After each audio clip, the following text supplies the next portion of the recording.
Hi, I'm Dick Wagner with the Crest Network. Today I want to talk to you about selling the prep program, but in several very basic steps. I've called this sales basics because as you go through and watch this next 7 or 8 minutes, it's going to be very obvious to you that this is very basic, but I think it's very vital. I think it's very important to you. We have 5 steps listed. We're going to cover each one in a little bit more detail. Number 1, though, is it's important to identify how much money you want to make this year. What is your personal sales goal, your personal income goal? Second, learn to use multiple selling strategies. Third, present an agreement for your client to sign. It's important that you present an actual pre-disaster agreement. And then follow up, or else it's totally wasted. And last, in the simple basics, study your client, learn about your client, train yourself, role play, practice, practice, practice. Number 1, identify how much money you want to make this year. Yes, we all have financial needs. Rarely do we identify the dollar amount of what those needs are. Our boss offers us $35,000 a year for a salary plus some bonus and commission, and we do a rough calc and say, yeah, I can live on that, or, oh, no, I can't live on that. I got to hustle. You have to identify what you need to make so that you can work toward that goal. You need to think about it, write it down, and then tape it to the mirror of your bathroom at home so you remember it, so you see it every single day. And then take the necessary steps to meet that financial goal. Number 2, learn to use multiple selling strategies. Some as simple as storytelling, weaving a great story into your presentation.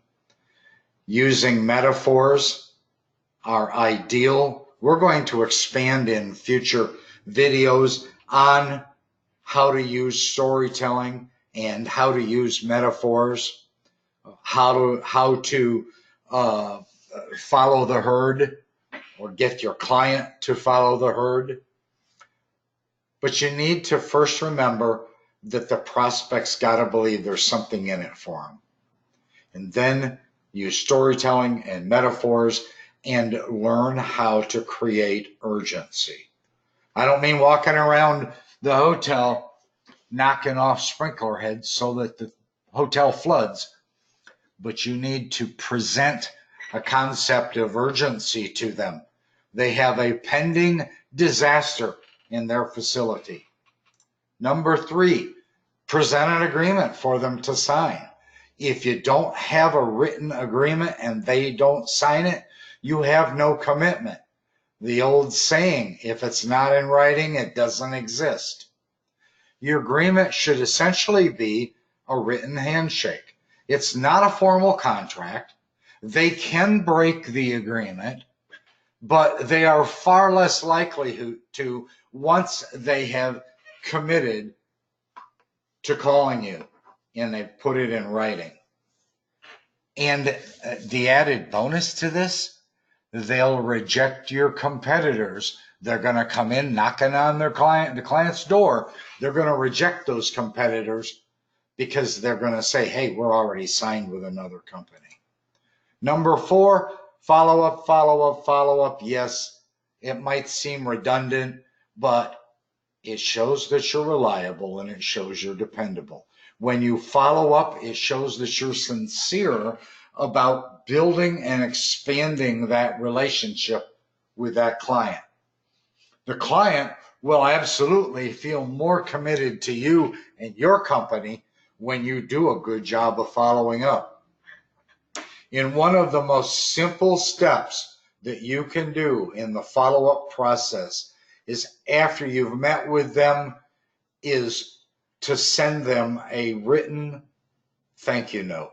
And I mean written on a handwriting, on a notice that you went and bought at the store.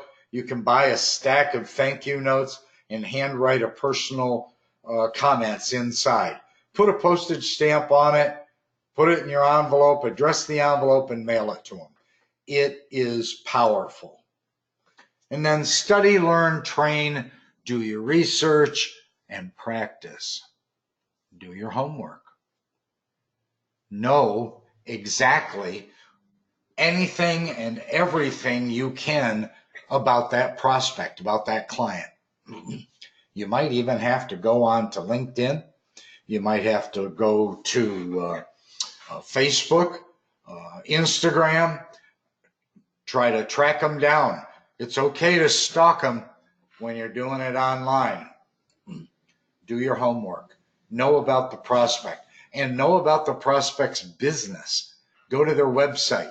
Learn everything you can about their particular industry. If it's a hotel industry, know about the hotel world.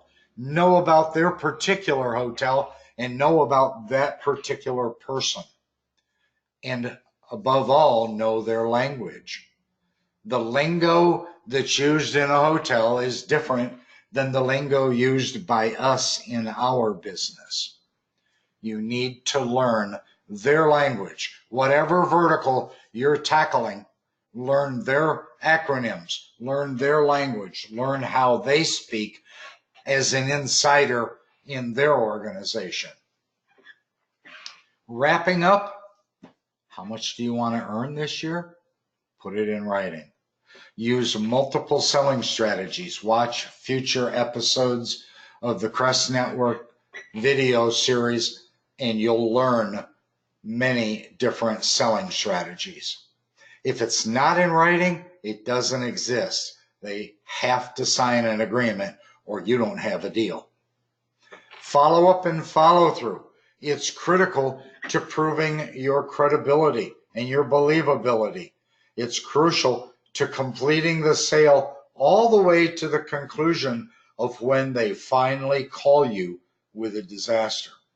And then study, research, role play with your boss, role play with your fellow coworkers, role play with your family. Study your client, do the homework and research on your client, and then practice on your family and friends. And then plan your next steps. These are just the basics to get you started in selling a pre-disaster program.